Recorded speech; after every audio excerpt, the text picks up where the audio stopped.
നമസ്കാരം. ദില്ലി മുഖ്യമന്ത്രിയുടെ വസതിക്ക് അമിതമായി ചെലവ് നടത്തിയെന്ന ആരോപണങ്ങളെയൊക്കെ വിരൽ ചൂണ്ടുന്ന പ്രധാനമന്ത്രി നരേന്ദ്രമോദിയുടെ വാക്കുകളാണ് ഇപ്പോൾ ശ്രദ്ധേയമാകുന്നത്. ആം ആദ്മിക്കെതിരെ രൂക്ഷ വിമർശനവുമായിട്ടാണ് മോദി രംഗത്തെത്തിയത്. ജെ ക്ലസ്റ്ററുകളായുള്ള 1675 ഫ്ളാറ്റുകളും 2 നഗര പുനർവികസന പദ്ധതികളും ഉദ്ഘാടനം ചെയ്ത് സംസാരിക്കുകയായിരുന്നു അദ്ദേഹം. ദില്ലി സർക്കാർ അഴിമതിയിൽ മുങ്ങിയിരിക്കുകയാണെന്നും ജനങ്ങൾക്ക് മെച്ചപ്പെട്ട സൗകര്യങ്ങൾ ഒരുക്കുന്നതിൽ പരാജയപ്പെട്ടെന്നും മോദി പറഞ്ഞു. രാജ്യത്തിന് നന്നായി അറിയാം, മോദി തനിക്കായി ഒരു വീട് നിർമ്മിച്ചിട്ടില്ലെന്ന്. എന്നാൽ പാവപ്പെട്ടവർക്കായി 4 കോടിയിലധികം വീടുകൾ നിർമ്മിച്ചിട്ടുണ്ട്. എനിക്ക് വേണമെങ്കിൽ ചില്ല് കൊട്ടാരം നിർമ്മിക്കാമെന്നായിരുന്നുവെന്നും അദ്ദേഹം പറഞ്ഞു.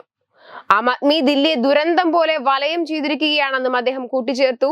10 വർഷമായി ദില്ലിയെ ഒരു ദുരന്ത വലയം ചെയ്തിരിക്കുകയാണെന്നും ദില്ലിയെ ദുരിതത്തിലാക്കിയെന്നും പ്രധാനമന്ത്രി പറഞ്ഞു. ഇന്ന് ഇന്ത്യ രാഷ്ട്രീയവും സാമ്പത്തികവുമായ സ്ഥിരതയുടെ പ്രതീകമായി മാറിയിരിക്കുന്നു. 2025 ഇന്ത്യയുടെ ഈ പങ്ക് കൂടുതൽ ശക്തിപ്പെടും. ഈ വർഷം ലോകത്തിൽ ഇന്ത്യയുടെ സ്ഥാനം ശക്തിപ്പെടുന്ന വർഷമായിരിക്കും. ലോകത്തിലെ ഏറ്റവും വലിയ ഉൽപാദന കേന്ദ്രമായി ഇന്ത്യയെ മാറ്റുന്ന വർഷമായിരിക്കും ഇത്. ദില്ലിയുടെ വികസനത്തിന് ഇതൊരു സുപ്രധാന ദിവസമാണെന്ന് പ്രധാനമന്ത്രി മോദി നേരത്തെ പറഞ്ഞിരുന്നു. അതേസമയം അനധികൃത അവഗണിച്ച് ദില്ലിയിലെ മുഖ്യമന്ത്രിയുടെ ഔദ്യോഗിക വസതിയിൽ കെജ്രിവാൾ കോടികൾ ചെലവഴിച്ചെന്ന് BJP ആരോപിച്ചിരുന്നു.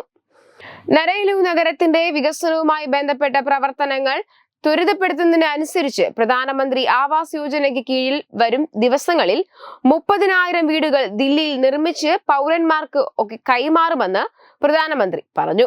AAP ദില്ലി സർക്കാർ ദില്ലി സ്കൂൾ വിദ്യാഭ്യാസ മേഖലയെ പ്രതികൂലമായി ബാധിക്കുകയും കേന്ദ്ര പദ്ധതികൾ നടപ്പാക്കുന്നത് സ്തംഭിപ്പിക്കുകയും ചെയ്യുന്നുവെന്ന് അദ്ദേഹം ആരോപിച്ചു. അടിയന്തരാവസ്ഥ കാലത്ത് ദില്ലിയിൽ താമസിച്ച കാര്യവും മോദി അനുസ്മരിച്ചു. ഇന്ദിരാഗാന്ധി സ്വേച്ഛാധിപത്യത്തിനെതിരെ രാജ്യം പോരാടിയപ്പോൾ താൻ ഉൾപ്പെടെയുള്ള ആളുകൾ ഒളിച്ചു താമസിച്ച ഇടമാണ് അശോക് വിഹാർ എന്ന് അദ്ദേഹം പറഞ്ഞു. അതേസമയം ദില്ലി മുഖ്യമന്ത്രിയായിരിക്കെ ആം ആദ്മി നേതാവ് അരവിന്ദ് കെജ്രിവാൾ നികുതിദായകരുടെ പണം വ്യക്തിപരമായ സുഖ സൗകര്യങ്ങൾക്കായി തിരഞ്ഞെടുത്തുവെന്നാരോപിച്ച് BJP നേതാക്കളും പ്രവർത്തകരും നഗരത്തിൽ ഇതിനോടകം തന്നെ പ്രതിഷേധ പ്രകടനങ്ങളൊക്കെ നടത്തിയിട്ടുണ്ട്. 6 ഫ്ലാഗ് റോഡിലെ ആഡംബര വസ്തുക്കൾക്ക് ആധുനിക സൗകര്യങ്ങൾ കെജ്രിവാൾ കോടികൾ നീക്കം ചെയ്തതായി നേതാക്കൾ ആരോപിച്ചിട്ടുണ്ടായിരുന്നു. വെബ് ഡെസ്ക് തത്തുമൈ ന്യൂസ്. Powered by Jyotis.